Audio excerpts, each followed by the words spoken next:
होना है, लेकिन अभी से देखिए नारे किस तरीके से लग रहे हैं। प्रधानमंत्री नरेंद्र मोदी के रोड शो को लेकर लोग कितने ज्यादा उत्साहित वहां पर नजर आ रहे हैं। आपके पास वापस मैं लौटूंगी, सीधे सुशांत का रुख कर लेते हैं। सुशांत, जहां पर अभी आपकी मौजूदगी है वहां पर क्या तस्वीरें और लोगों में कितना उत्साह वहां नजर आ रहा है? सुशांत। देखिए, पूर्वांचल की 54 सीटों पर वोटिंग होनी है 7 मार्च को। ऐसे में उससे पहले प्रधानमंत्री का ये रोड शो हो रहा है वाराणसी के मलदैया चौराहे से। और ये सामने जो आप मूर्ति देख रही हैं, ये सरदार पटेल और करके प्रधानमंत्री मोदी अपने रोड शो के पूरे काफिले को लेकर के। और यहाँ से चुना गया है कि मलदैया, जो कि शहर उत्तरी के क्षेत्र में आता है, लगभग 3 किलोमीटर लंबा ये रोड शो का आयोजन किया गया है प्रधानमंत्री नरेंद्र मोदी का। और यहाँ से जब आगे बढ़ेंगे तो ये उत्तरी का क्षेत्र है, और उसके बाद जब लौराबिर से आगे बढ़ेंगे, लोहटिया पहुँचेंगे, वो क्षेत्र दक्षिणी का शुरू हो जाएगा। और काशी विश्वनाथ मंदिर तक वो पूरा जो क्षेत्र है वो शहर दक्षिणी का इलाका है। तो उस दक्षिणी इलाके में रोड शो को प्रधानमंत्री लेकर जाएंगे। और उसके बाद वहाँ पर बाबा विश्वनाथ के नमन करने के बाद जब आगे बढ़ेंगे 80 होते हुए BHU तक, तो वो इलाका वाराणसी के कैंट विधानसभा में आता है। यानी कि प्रधानमंत्री का जो रोड शो से होते हुए सीधे BHU तक पहुंचने का जो रास्ता है वो वाराणसी के शहर उत्तरी, वाराणसी का दक्षिणी इलाका और वाराणसी का कैंट विधानसभा इलाका कवर करता है। यानी कि वाराणसी शहर के जो तीनों इलाके हैं वो इस रोड शो से कवर हो जाएंगे। प्रधानमंत्री का रोड शो इसलिए भी खास है कि ये जो वाराणसी में रोड शो किया जा रहा है, इसका जो मैसेज है वो सिर्फ बनारस तक सीमित नहीं रहता है, बल्कि इसका असर पूर्वांचल के उन 54 सीटों पर भी पड़ेगा जहां पर इस समय वोटिंग के लिए प्रचार हो रहे हैं। अंतिम चरण पर प्रचार पूरे शबाब पर है। किस तरीके से लोग यहां पर प्रधानमंत्री नरेंद्र मोदी के मुखौटे के साथ, कमल के फूल के साथ नजर आ रहे हैं, वो तस्वीरों में देख सकते हैं। हालांकि इस तरह की तस्वीर हमें हमेशा देखने को मिली, चाहे वो 2014 में तो इस तरह की पूरा काशी क्या पूरा देश इस तरीके से रंगा हुआ था। और ये शंखनाद है, देखिए इसी तरीके के शंखनाद के साथ यहाँ पर जो प्रधानमंत्री का स्वागत होगा और स्वागत के साथ ही ये रोड शो की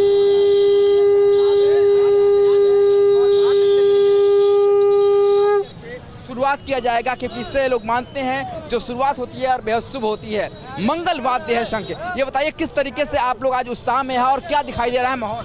माहौल हमें बहुत बढ़िया लग रहा है। और हम तो क्या कहते हैं कि मोदी जी की रैली में आए हुए हैं, और हम क्या कहते हैं टूडला के रहने वाले। हमारा जिला फिरोजाबाद पड़ता है। फिरोजाबाद से आए हुए हैं? क्या बात, फिरोजाबाद से लोग आए हुए हैं, प्रदेश के कोने कोने से आए हुए हैं। मोदी जी के मुखौटे के साथ एक शख्स है, इनसे भी बात कर लेते हैं। आप मुखौटा लगाए हुए हैं, कितना उत्साह दिखाई दे रहा है आपको? अरे बहुत अच्छा है। हम जब भी आए हैं तब भी सरकार बनी है और मोदी जी जीते हैं। यहाँ पे जो 17 में भी आए और 19 में भी आए और 14 में भी आए। जब जब रोड शो होता है आप आते हैं? हाँ, जब जब होता है तब भी आते हैं और मोदी जी की रैली में आते हैं। ऑल इंडिया में हर जगह, हर राज्य में जाते हैं प्रचार करने। कहाँ के रहने वाले हैं? हम हाथरस से शख्स आए हुए हैं। तो ये देखिए उत्साह जो है वो वाराणसी के सड़कों पर खास नजर आ रहा है। जो अंतिम चरण का चुनाव प्रचार है वो पूरी तरीके से शबाब पर है। और प्रधानमंत्री नरेंद्र मोदी का रोड शो आज ये दर्शा रहा है कि किस तरीके से आज नाम पर वोट डालने जा रहे हैं या फिर अपने क्षेत्र के विधायक के रिपोर्ट कार्ड को भी देख रहे हैं।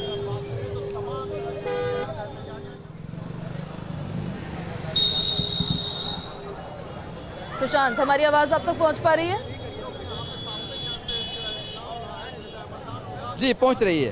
वहां पर जो लोग मौजूद है सुशांत, उनसे जरा ये भी पूछेगा कि CM PM के नाम पर वोट डालने के लिए जाएंगे या फिर अपने विधायक, जो उनके क्षेत्र का विधायक है, उसके काम को लेकर, उसके रिपोर्ट कार्ड को लेकर भी कुछ प्रभाव पड़ेगा उन पर?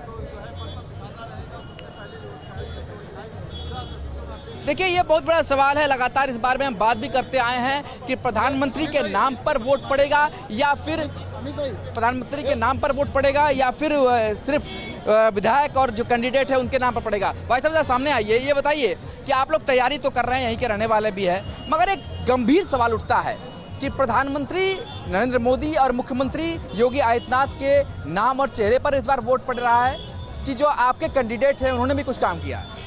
देखिए निश्चित रूप से वो हमारे देश के यशस्वी प्रधानमंत्री हैं। उनका व्यक्तित्व एक तरीके से हम लोगों के लिए सदैव प्रेरणा का काम करता है। उसी तरीके से उत्तर प्रदेश में माननीय योगी जी ने जिस तरीके से श्रमसाध्य कार्य किया है वह प्रदेश की जनता के लिए उत्साहजनक है। लेकिन इसका मतलब ये नहीं है कि हमारे स्थानीय विधायक ने अपने कार्य में कोई कमी की है। उन्होंने निरंतर 5 साल काम किया है, क्योंकि जितनी बड़ी परियोजनाएं आई हैं उन परियोजनाओं के साथ जुड़ करके 24 घंटे सतत जनता के बीच में रहते हुए जो कार्य किया है वो हमारे विधायकों ने किया है। जैसे शहर दक्षिणी की बात मैं करूं तो शहर दक्षिणी में काशी विश्वनाथ कॉरिडोर से लेकर के खिड़किया घाट तक के जितने काम हुए हैं, इन काम में यहाँ के स्थानीय विधायक डॉक्टर नीलकंठ तिवारी जी ने महनी भूमिका का निर्वहन किया। सारे काम को तो खुद प्रधानमंत्री मोदी पर्सनली मॉनिटरिंग करते रहे हैं, उनका ड्रीम प्रोजेक्ट रहा है ये।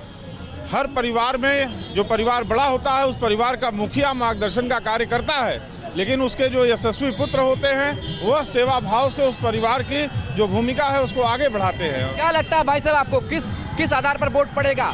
स्थानीय विधायक कैंडिडेट के आधार पर या फिर एक बार प्रधानमंत्री मोदी के चेहरे पर ही आप लोग आश्रित हैं? ऐसा देखिए, नेतृत्व अच्छा होता है तो सरकार भी अच्छी होती है, और नेतृत्व तभी अच्छा होता है जब यूनिट भी अच्छा काम करती है, और नेतृत्व काम करती है तो अपने पूरे टीम के साथ काम करती है। इस समय अपराध मुक्त, भय मुक्त, भ्रष्टाचार मुक्त, इन सभी मुद्दों पर जो है यह वोट पड़ना है या सरकार बननी है। ठीक है सुशांत, आपके पास वापस हम लौटेंगे। धीरेन्द्र जी, आपका रुख कर ले रही हूँ। अभी वहां पर डिस्कशन चल रहा था, बातचीत कर रहे थे सुशांत लोगों से कि सीएम के नाम पे, पीएम के नाम पे या फिर विधायक के रिपोर्ट कार्ड के नाम पे किस तरीके से वोट किया जाएगा। जब उत्तर प्रदेश में अभी चुनावों की हम बात कर रहे हैं, विधायकों से खासा नाराजगी दिख रही है क्योंकि क्षेत्र से उनकी दूरी रहती थी, लेकिन सीएम से बड़े खुश लोग नजर आ रहे हैं। पूर्वांचल में भी कुछ ऐसे ही समीकरण देखने को मिलेंगे क्या? अब देखिए, पूर्वांचल में भी चूंकि मुद्दे लगभग वहीं पहुंच रहे हैं, या तो जातीय समीकरणों पर बात हो रही है या फिर कुछ ऐसे मुद्दे हैं जिन पर जातीय समीकरण कुछ टूटते हुए दिखते हैं।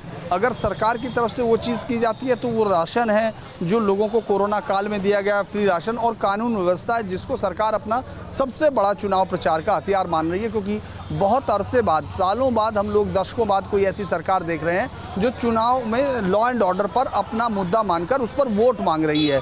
इसके साथ अगर देखेंगे तो बेरोजगारी एक ऐसा मुद्दा, आवारा पशु, और इस हिस्से में आवारा जो मतलब पशुओं के साथ साथ पुलिस के लिए भी एक शब्द का इस्तेमाल किया गया प्रशासन के, कि वो किस तरह से बेलगाम दिखाई दिया इस वक्त। इस तरह की चीज़ों को अगर हम देखते हैं तो ये कास्ट बैरियर कुछ कुछ तोड़ते हुए दिखते हैं।